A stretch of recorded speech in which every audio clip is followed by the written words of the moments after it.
Bismillahirrahmanirrahim. Alhamdulillah Rabbil Alamin. Wassalatu wassalamu ala ashrafil anbiya'i wal mursalin Sayyidina wa maulana Muhammadin wa ala alihi wa ashabihi ajma'in. Qala al-mu'allif rahimahullahu ta'ala wa nafa'ana bi'ulumihi fid darain. Amin. Subhanaka la ilma lana illa ma 'allamtana innaka antal 'alimul hakim. Rabbi yassir wa la tu'assir, Rabbi tammim bil khair ya karim. Allahumma faqihna fid din wa 'allimna at-ta'wil wa hdina siratal mustaqim. Wa la hawla wa la quwwata illa billahil 'aliyyil 'azim. Qala al-musannif rahimahullahu ta'ala. Baik, alhamdulillah pada kali ini kita sambung kembali pengajian kita yang kita tangguhkan pada minggu dulu. Baik, maka pada kali ini kita sambung kembali sambungan kita Wisyatul Afrah.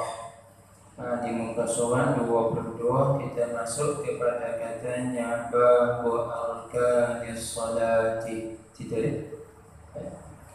Baik. Kata pengarang rahimahullah ta'ala Babu Arkanis Salati. Nah, asalnya babun fi arkanis salati. Jadi dibuangkan huruf fi, maka dia kampuhkan akan ba dengan arkan, memanggil idhafah. Maka idhafah sini idhafah bimakna fi. Dia panggil idhafah majazi daripada idhafah bimakna min. Apa bimakna la? Dia sebenarnya idhafah bimakna majazi daripada makna la. Dan idhafah pada ulama dibagi dua. وهو على قسمين والإضافة على قسمين ما يقدر بمن وما يقدر بالله. Maka idhafah bermakna fi'li telah kita mengaji ilmu nahwu, dia pakai idhafah yang bermakna majaz daripada makna la. Pakai makna yang majazi bagi la. Baik. Katanya babu arkani ay hadza babun fi bayani arkanis salati. Ini satu bab pada menyatakan berkenaan dengan masalah rukun sembahyang. Ini kita sampai kepada matlub ataupun matlamat pengajian kita. Daripada ilmu fiqh atau fiqh ibadah kita, ia telah masuk kepada membahaskan bahasan utama kita, iaitu berkenaan dengan kelakuan sembahyang. Maka sembahyang kita ini ada beberapa kelaku. Pekerjaan sembahyang kita ada beberapa kelaku. Sebahagian dari kelakuan sembahyang kita dinamakan dengan syarak, dan sebahagiannya dinamakan dengan rukun, dan sebahagiannya dinamakan dengan sunnah. Sunnah terpecah dua pula, ada sunnah hay'ah, ada sunnah af'al. Baik, maka di sisi ulama kalau buka dalam kitab Munyatul Musalli, maka Syekh Daud Al-Fattani rahimahullah ta'ala membandingkan kelakuan sembahyang ini seperti tubuh badan kita. Maka kata Syekh Daud, syarat-syarat sembahyang ini kata ulama bandingnya seperti roh. Syarat sembahyang ini seperti roh, karena syaratnya bukan diri sembahyang. Contoh kita panggil berwudu, bersuci umpamanya. Bersuci bukan diri sembahyang. Cuma tak boleh ada sembahyang melainkan kena bersuci. Menghadap kiblat bukan diri sembahyang. Dan begitu juga menutup aurat bukan diri sembahyang, tapi tak sah sembahyang. Seperti tak hidup tubuh dengan tak ada roh, begitu juga tak panggil sembahyang, tak sah tak hidup sembahyang kita dengan tidak ada syarat. Dan rukun sembahyang ulama banding seperti mana anggota tubuh kita. Rukun sembahyang banding seperti tubuh dan kepala manusia. Jadi manusia, bila nama kata manusia, apa rukun manusia? Tubuh dan kepala. Orang tak panggil manusia kalau tak ada kepala. Tak panggil manusia kalau tak ada tubuh. Itu rukun dia. Begitu juga sembahyang. Orang tak panggil sembahyang kalau tak ada qiyam, rukun, sujud, yang tidak, itu rukun-rukun dia. Mana juzuk yang boleh nama sembahyang? Dia. Begitu juga juzuk yang boleh nama kita manusia. Apa dia? Kepala dan tubuh. Tubuh Tuhan jadikan cukup sempurna. Kepala tak bagi manusia. Tak ada manusia, tak ada kepala. Dan yang ketiga, sunnah arba'ah. Maka sunnah arba'ah menafkahkan seperti anggota-anggota besar tubuh kita, seperti tangan, kaki. Itu mana perbandingan sunnah arba'ah sayang banding seperti anggota besar di tubuh kita, yaitu tangan dan kaki. Jadi manusia jika tak ada tangan, tak ada kaki, tetap bagi manusia, tapi nampak cacat teruk sangat. Cacat teruk sangat dengan sebab tak ada tangan, tak ada kaki. Begitu juga sembahyang kita. Bila kita buat dengan rukun sembahyang, syarat kita jaga dah hidup dah, tapi tak buat dengan sunnah arba'ah, banding seperti manusia tak ada tangan, tak ada kaki. Cacat tu teruk sangat. Hidup tubuh dengan kepala, roh ada hidup, tapi tak ada tangan, tak ada kaki, teruk sangat. Sebab tu kita kena peliharakan sunnah arba'ah. Dan yang keempatnya sunat hay'ah. Untuk kita bagi sunat jamak. Sunat jamak. Tubuh kita dia kena ada perhiasan dia. Maka perhiasan kita ni kata nama seperti mana rambut, dan bagi laki-laki nisai, janggut, bulu kening, bulu mata, kuku. Ini semua dibagi dengan hay'ah, perhiasan.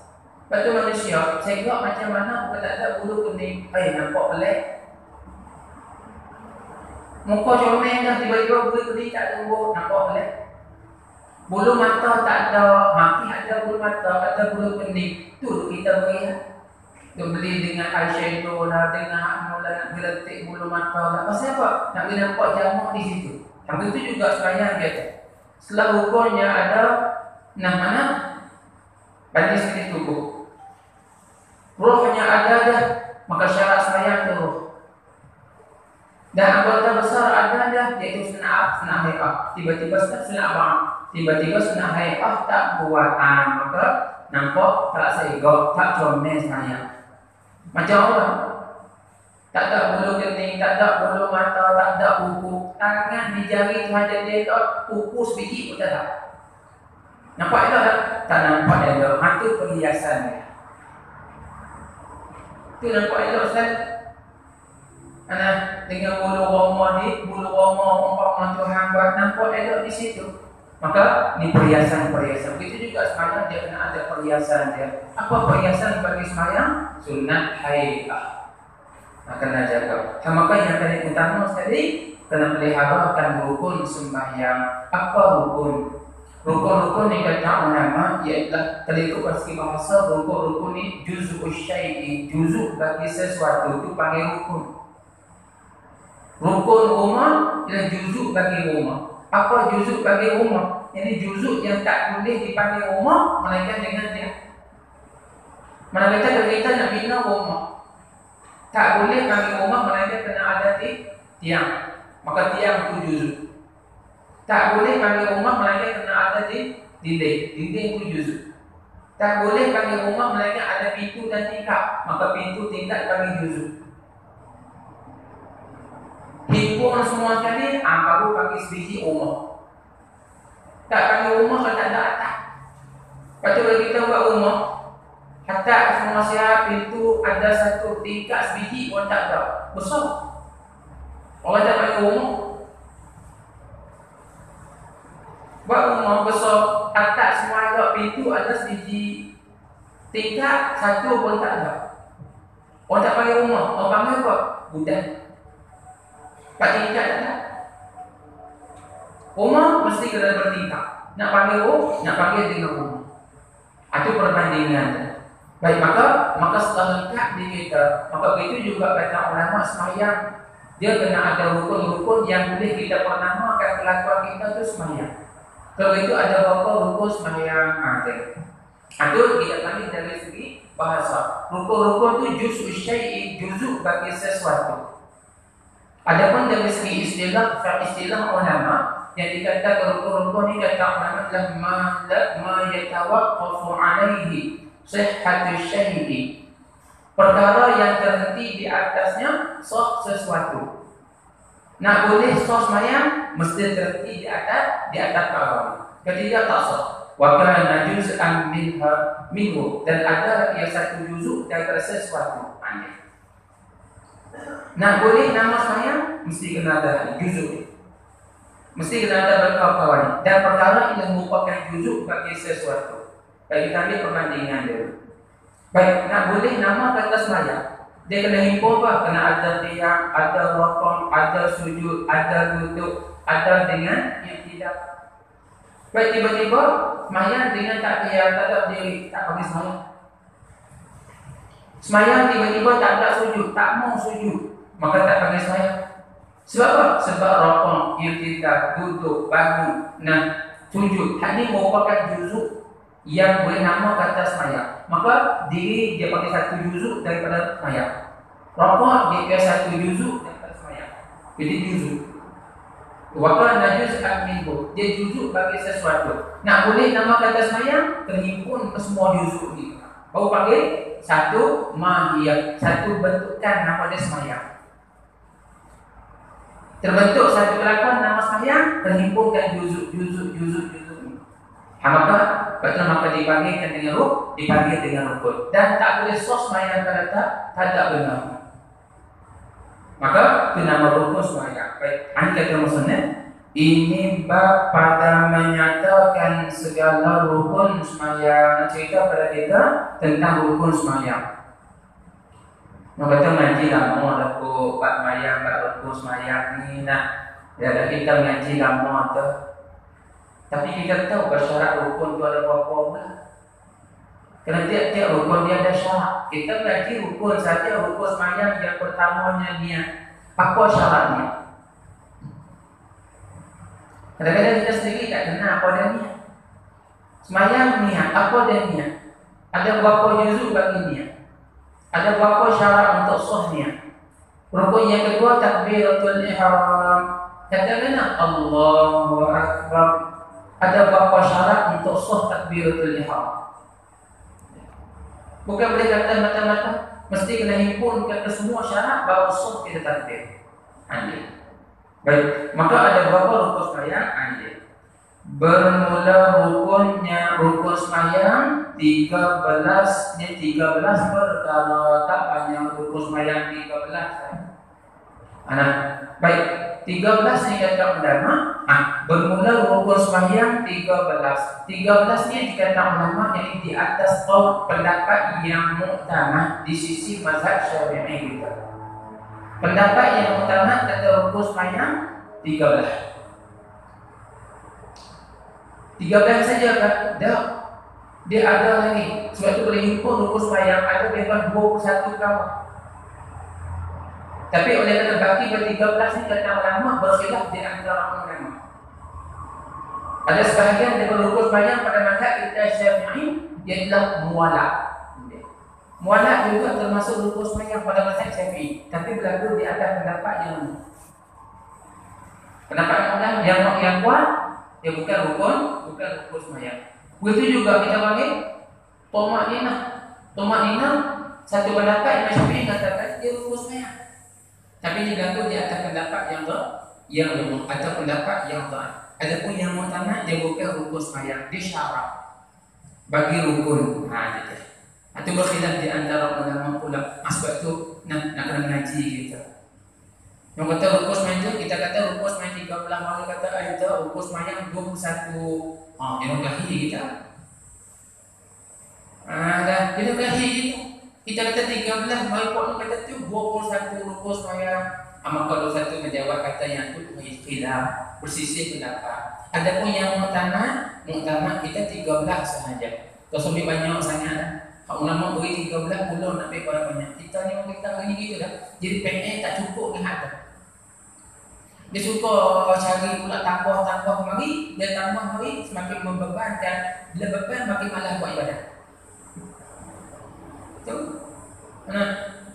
Tu panggil kita manusia begini. Bukan nak kepada beramal dah. Tutup dulu. Tu kata 13.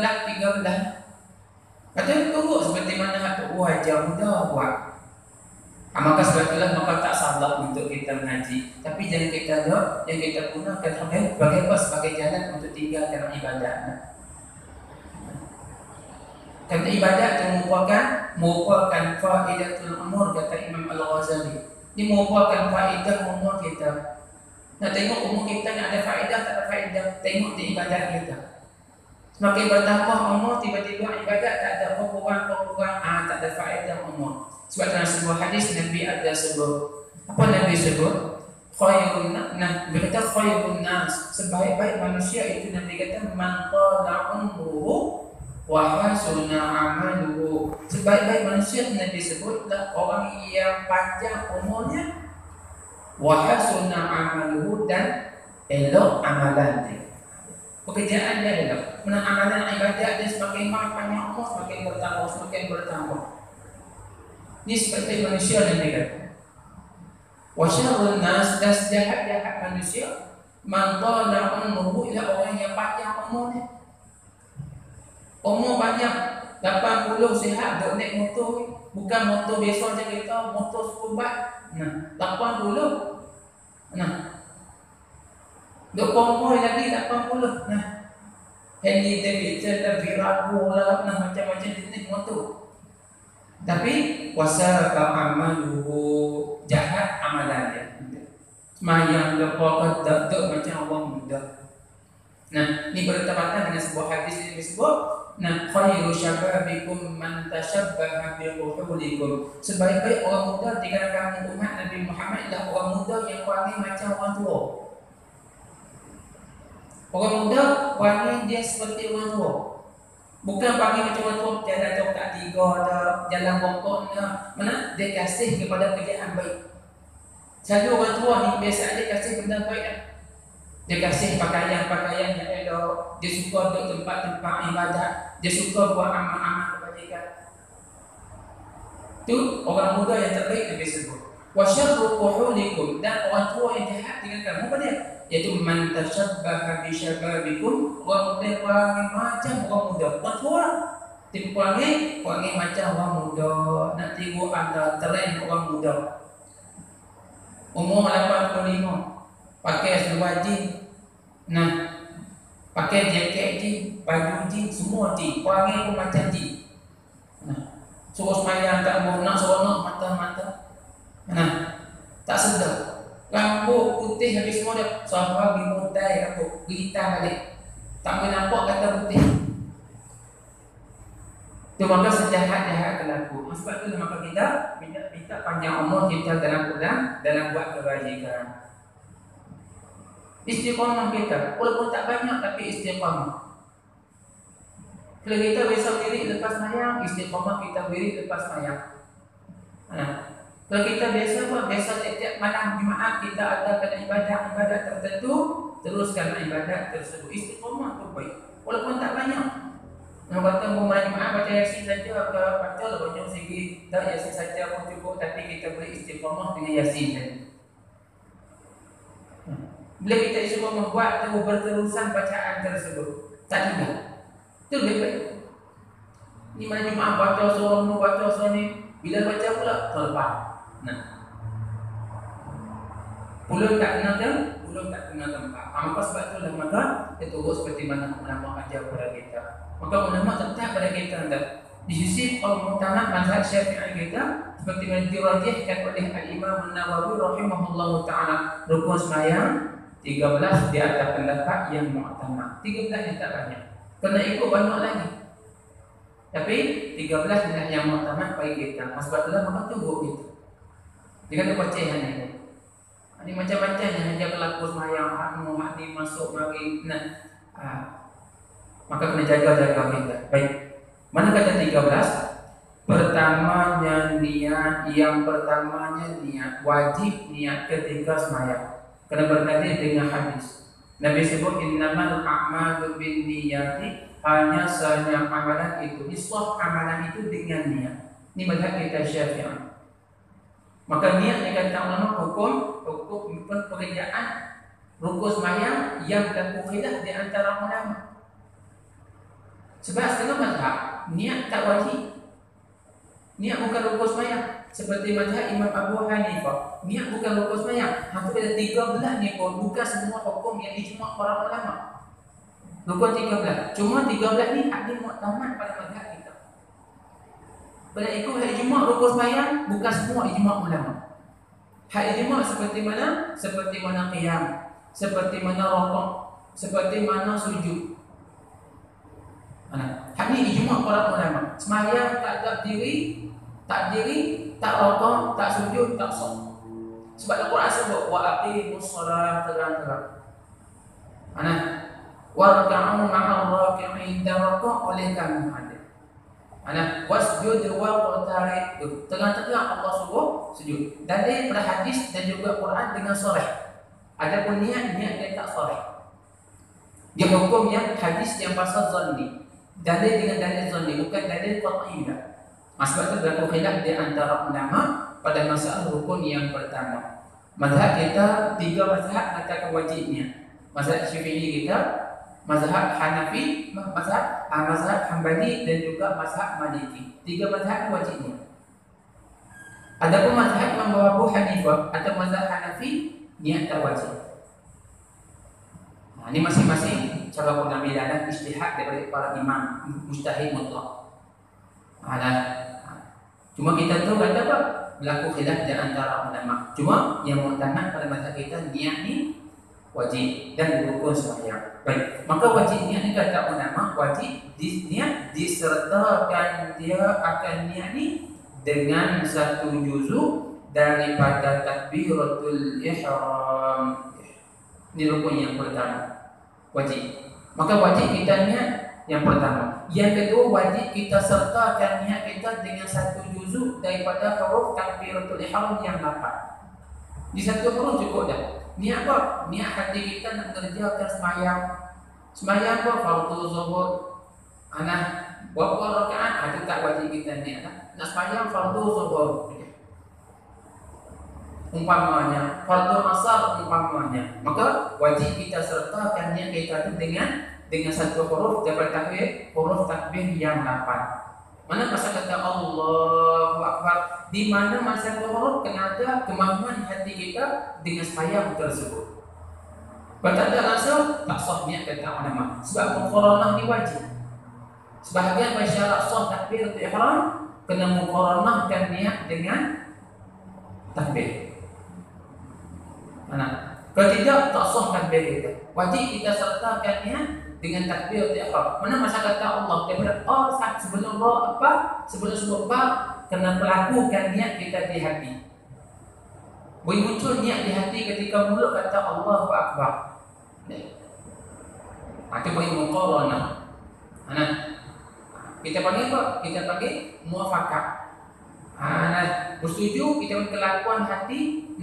Serentak pelaku hati dengan kelakuan anggota zahir. Masa mulut kata Allahu Akbar, masa itulah hati kita mau kepada sembahyang. Nak dengan sembahyang tersebut. Maka wajib kita serta. Sebab itu maka nak bantu bagi mudah ni kata ulama, sebab itu kita sebut dengan lafaz niat usolli fardal maghribi salasa raka'atin lillahi ta'ala. Tujuan apa? Supaya hati kita tak lagi gelap. Dia bandingkan mudah kalau tahu kata begini. Kita duduk di rumah, balik kerja tengah hari duduk di rumah, dah berehat tengoklah berita. Tengok berita, tengok berita, rumah kata minta pergi kedai dan barang masak habis. Contoh, barang habis nak masak. Kita nak tengok berita. Kata mulut kata kita apa? Nak pergi. InsyaAllah nak pergi. Nak pergi tengok berita, campur sangat berita, galik. Hati nak pergi dah, tapi galik yang berita dia ingat kot lain lah. Tak ingat kedai dari yang dia. Kata, mau tanya, kata dari kedai tadi, mau nak pergi. Mulut kata mau tu, hati mau pergi. Hati mau dah, mulut bantu. Bila kata nak pergi, mau nak pergi tu apa? Mana kata mulut dah bantu hati tu. Ketika hati kita dah berubah tadi, tak ingat di kedai. Ini bandingan dia. Begitu juga bila kita usalli, maka hati mulut kita dah bantu dah. Untuk kita ingat apa? Ni hari kita nak buat sekali. Hari kita nak niat sekali. Maka kata ulama, sebab itulah maka sunat kita berlafaz dengan niat. Kenapa? Karena kata ulama, bila muqaranah itu wajib, sebelum muqaranah sunat istihdar. Tadi kita menghadirkan niat. Bagi ada niat, kita menghadirkan benda kita nak niat sebelum takbir.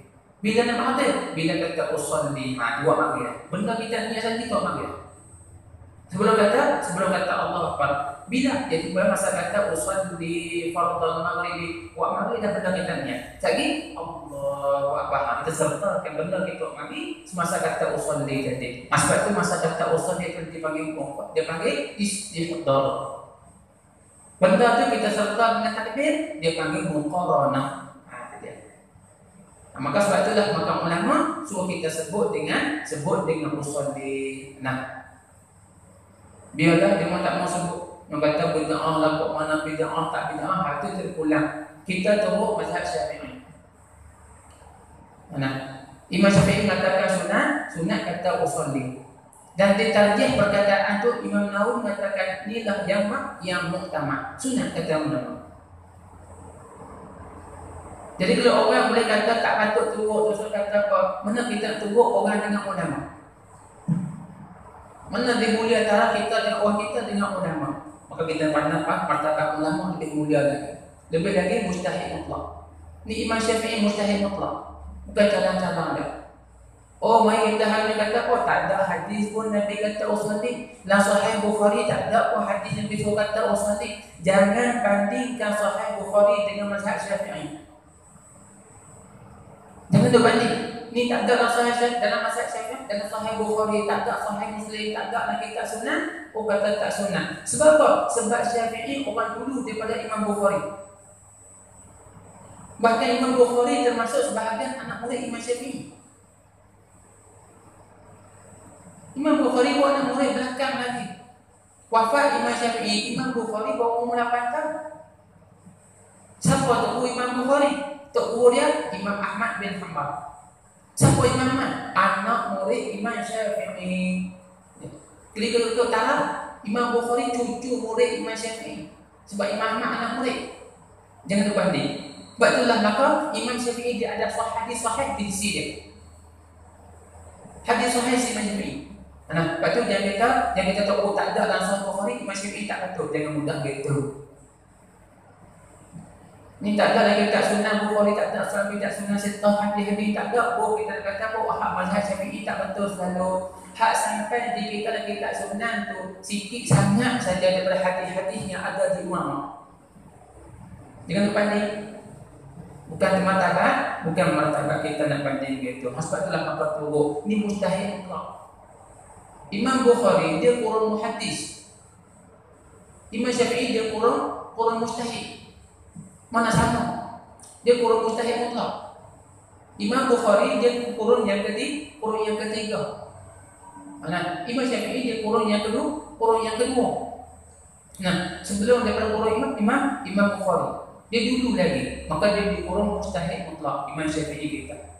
Imam Bukhari dia qurun muhaddis belakang pada mustahil mutlak lagi. Apa tu? Belakang bahawa ikut mana kita kata orang belakang lebih betul daripada orang dulu. Padahal orang dulu lebih dekat dengan Nabi SAW. Lepas tu kita kena jaga berhati-hati. Kena beradab dengan ulama. Jangan kita kata ulama buat salah.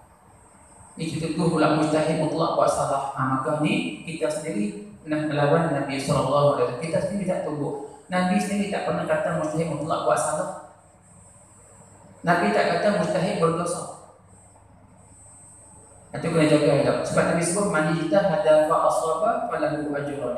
Orang sampai kalau mustahil mutlak, tiba-tiba dia ijtihad dengan satu hukum, maka dia betul hukum dia dapat dua pahala. Yang pertama pahala ijtihad, yang kedua pahala betul. Wa man ijtahada fa akhta, dan Nabi kata siapa-siapa yang sampai dalam ijtihad mustahil mutlak, maka dia berijtihad tiba-tiba tersalah, bukan buat salah. Falahu ajrun wahid, dia dapat satu pahala. Nabi tak sebut dengan dosa. Kita hari ni ulama buat salah, seolah-olah kita menghukum ulama itu dosa. Bukan kita kata ulama masuk, tapi ulama dia tahafuz, dia sentiasa memelihara diri. Dia tak sampai tangga ismah, tapi tangga tahafuz tu ada. Kalau nak elakkan daripada dosa. Nah, maksud dia tak ada dosa langsung. Adapun tahafuz ni dipelihara pada buat dosa tu boleh, dosa kecil pun tak buat, tapi terjadi juga sikit-sikit dosa kecil atau biasa manusia. Maka sebab tu kita kena jaga adab kita dengan para ulama. Jangan mudah menuntut. Banyak kita minggu tengok dalam menunjuk hari ni banyak perkataan orang belakang kita hari ni, orang-orang kita anggap macam maki caci para ulama. Lebih lagi imam kita Syafi'i dan juga Al-Imam Al-Ghazali yang kita buat gitu.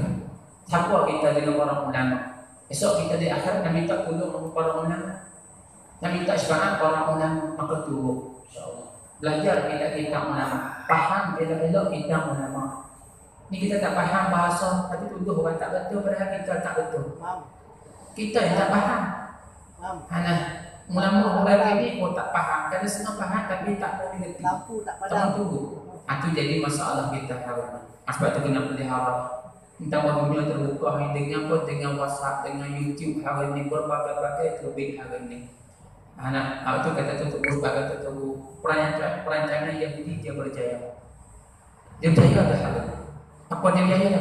Dengan Facebook, dengan WhatsApp, Yahudi dah berjaya. Mana Illuminati, sebahagian daripada perancangan Illuminati Yahudi ialah WhatsApp dan Facebook. Dia berjaya. Berjaya apa? Berjaya memecah belah umat Islam hari ini. Jaya semua. Pecah umat Islam kita hari ini dengan Facebook dan juga WhatsApp. Pasal apa? Pasal kita tak kerti guna.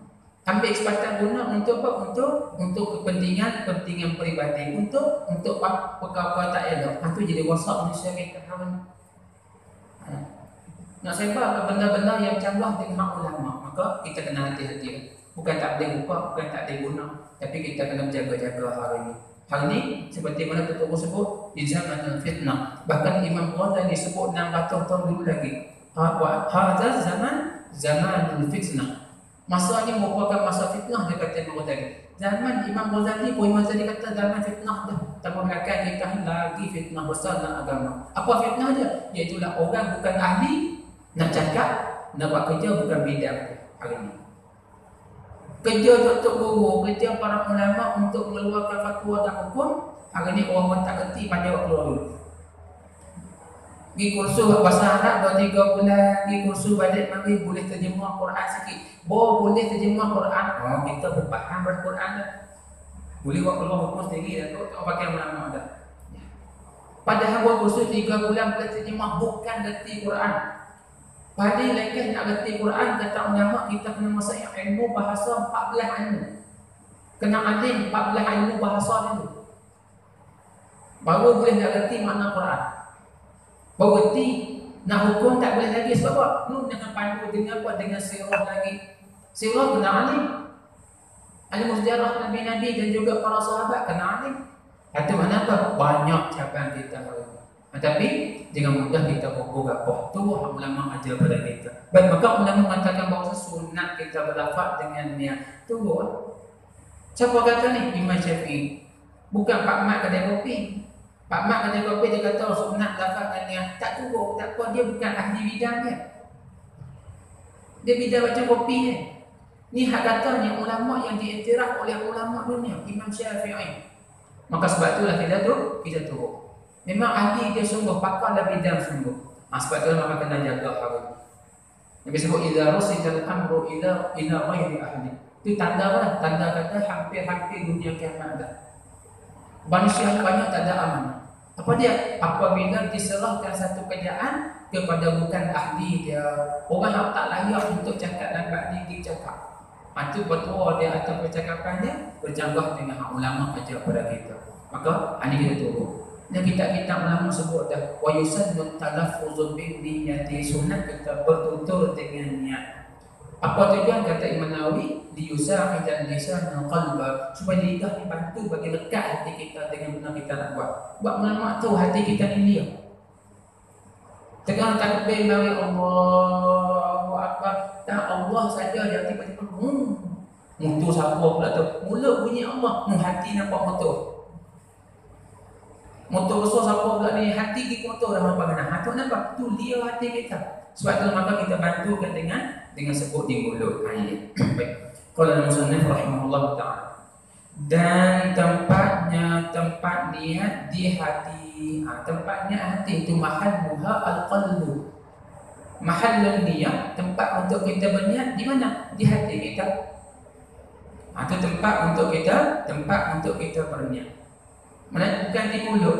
Walaupun bukan di mulut, tapi mulut kena bantu juga. Jadi di mulut usolli fardhu maghribi salasa raka'atin, di mulut kata tapi hati tak ada, tak sah bayang itu. Di hati itu kena ada kemahuan kita dengan sembahyang. Kita mau sembahyang ada di hati. Mulut cuma bantu saja. Itu tujuannya.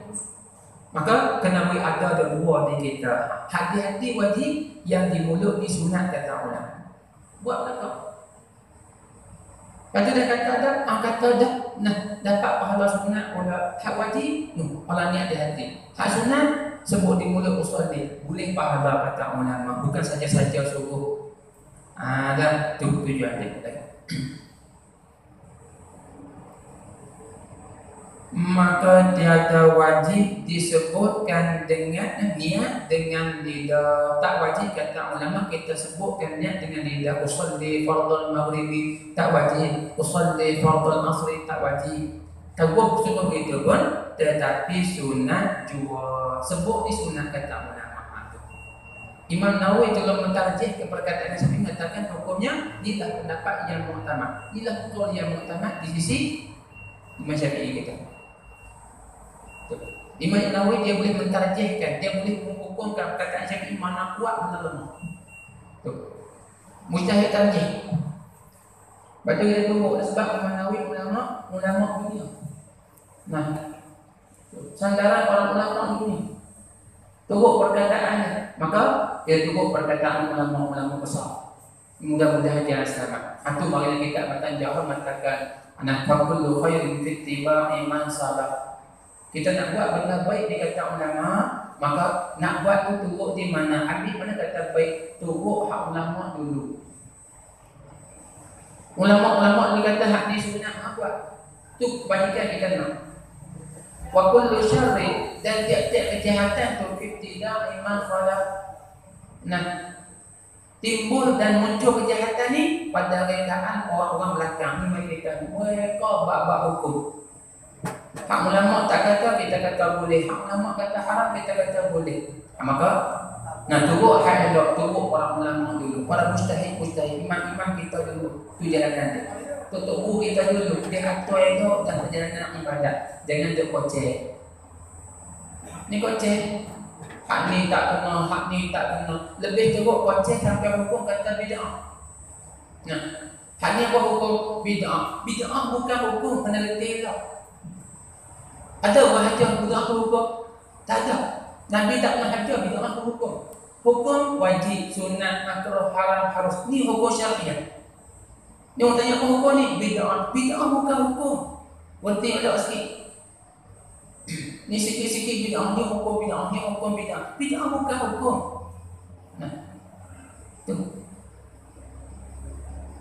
Bid'ah ni kena berapa? Perkara yang berlaku, perkara yang baru timbul, tu bid'ah. Benda baru timbul, tu bid'ah. Dulu tak ada, kita dah timbul mari buat maka tu bid'ah. Maka nak kena cara hukum. Hak kita buat ni apa hukum dia? Baru cara hukum dulu, tu bid'ah. Ni tak sikit-sikit bid'ah, hak tu bid'ah. Bid'ah apa benda hukum ada siap ada zaman Nabi. Ulama letak hukum siap ada. Kata usolli sunat. Bid'ah apa ulama hukum sunat? Ni banyak kita tak reti. Sebab tu buat tu turun. Maka mudah sangat cakap. Maka kena hati-hati kita. Maka kena cara dulu lah. Ulama dah selesai dulu dah. Mari kita nak ukai habis dengan ulama-ulama buat dulu. Selengok manusia kita hari ni. Itu kesian. Sayang kita hari umat Islam. Maka kita kena hati-hati. Bukan tak boleh guna kita. Nak gunakan gadget-gadget ataupun kita sistem atau keistimewaan kita hari ni media masa guna. Tapi kena hati-hati. Mengaji dulu. Ada yang mata-mata dengar orang cakap dalam YouTube umpamanya tu kita pakai bahaya. Kita tanya orang reti dulu. Kadang-kadang kita dengar orang cakap ni, "Gena bunyi pelik sangat ni." Kita ni rasa pelik. Tiba-tiba dengan pelik gitu turut dah. Karena kita tak yakin dipegang selalu. Nah, Nabi sebut dah da'ma yaribuka illa ma la yaribuka. Tinggalkan benda yang ragu-ragu kepada hatta ragu-ragu. Dengar perkataan Allah kata, rasa tak sedap hati, tinggalkan. Boleh kita yang berhenti. Hilang ragu-ragu kita. Itu sahabat. Baik. Hati mana apa? Mana kata? Sunnah, walaupun tak wajib kita bertutur dengannya. Berlafaz dengan dia tak wajib, tapi hukumnya sunnah. Apa tujuan? Kata ulama, supaya menolong akan hati. Jadi supaya menolong akan hati. Apa makna supaya menolong akan hati? Ini supaya memudahkan hati kita berniat. Ketika hati kita berniat payah. Nak naik kemampuan hati kita ibadat tu payah. Maka ditolong kata usalli fardal maghribi. Maka dia memudahkan hati untuk ingat dengan ibadat. Yang kita nak buat. Ketika hati mulut kata Allah apa, hati pakai Allahu Akbar, hati pakai mereka. Ingat apa tak tu? Maka kita ingat ibadat kita ni untuk hadapan Tuhan nak mengerjakan ibadat kita itu sembah Allah Subhanahu wa taala. Itu kita tadi sebahagian daripada rukun sembahyang yang wajib kita kena pelihara. Nah, inilah penentu jadi kita dari sembahyang kita niat. Terus sembahyang tak ada niat tak jadi. Maka ini penentu dia. Apa itulah maka ulama letak niat nombor satu. Kerana hati paling penting sekali. Pertanda ini tak jadi sembahyang kita. Tak sah. Walaupun hati kita menjaga niat tak ada, tiba-tiba baca Fatihah, baca surah, rukuk, sujud, tapi niat tak pakai, tak sah kita. Walaupun hati kita buat itu, sujud ni kita jaga sungguh-sungguh, Fatihah ni jaga sungguh-sungguh, baca dengan apa? Dengan tertib untuk Fatihah. Orang ni baca kita pun Bismillahirrahmanirrahim, baca dengan tertib untuk dengan tahun masuk hati. Tapi dia tak pakai, tak jadi maya itu. Itu kena jaga semua hati dengan rukun yang pertama. Masa itu ulama tak tinggal perbahasan ini. Nak buat, nak lekat kita semua hati kita dengan lekat. Ketika sia-sia ibadat kita, maksudnya kita berasa kita buat amal banyak di pangkal asal haba'an mansura. Ibadat kita seperti debu yang berterbangan, tak apa. Lebu itu saja, saya tak dapat, tak terpakai, hanya menjaga sumber kita. Baik, maka nak uraian kebenarannya, insyaAllah kita akan sambung. Sebab dia ada 3 juzuk. Ini ada 3 juzuk ni ada. Nah, dia ada qasar, dia 4 juzuk. Berikut nama kita tu ada 4 juzuk ni. Ada qasar, ada ta'arud, ada ta'lim, ada ta'lim nafsah. Ada ta'lim nafsi. Tentukan diri kita dengan sembahyang hadis, tengok berjenis sembahyang pula. Cara berniat, tengok berjenis sembahyang pula. InsyaAllah kita akan mulai dari semula nanti pada masa kita singkat. InsyaAllah kita akan sambung dan pertemuan datang. Dan dari situ katanya maka jika sembahyang itu fardu, wajib padanya 3 perkara. InsyaAllah kita akan kupas berkenaan dengan uraian niat. Yang kita buat hari ini ada waktu kalau dan niat kita. InsyaAllah dari itu akan diuraikan nanti oleh tubuh kita. Pada katanya maka jika sembahyang itu fardu, wallahu subhanahu wa ta'ala a'lam. Kita itu insyaallah kita sambung pada pertemuan mendatang. Ini contoh yang pertama seperti mana yang dimaklumkan oleh Ustaz sendiri. Pada kerana kita dah menuju berhadap kepada bulan Ramadan, kita ada di pertemuan kita tak sempat untuk kita berjumpa sebenarnya dan masuk ke dalam Ramadan sekali lagi. Jadi kita dulu pertemuan kita pada hari ini dan mudah-mudahan kita berjumpa semula. Mudah-mudahan terpaksa tangguh kita sebagai penangguh lakuan kepada ibadat yang khusus di bulan Ramadan. Kita nak berdoa insyaAllah. Jadi mudah-mudahan kita berdoa, mudah-mudahan dipanjangkan umur kita untuk bertemu bulan Ramadan tahun ini, untuk kita ambil kelebihan-kelebihan yang ada pada bulan Ramadan seperti mana yang disebut oleh Rasulullah SAW, "Lau ta'lamu ummati ma fi Ramadan, la tamannau an takuna as-sanatu kulluha Ramadan." Nah, Nabi kata kalau umat aku tahu apa kelebihan yang ada pada bulan Ramadan, kelebihan yang besar ada pada bulan Ramadan, Nescaya mereka cita-cita, mereka akan minta kepada Tuhan, Allah jadikan sepanjang tahun Ramadan saja, jangan lupa bulan. Tak mau ada bulan Rejab Syaban. Pasal apa? Tak mau ada bulan Muharram dah.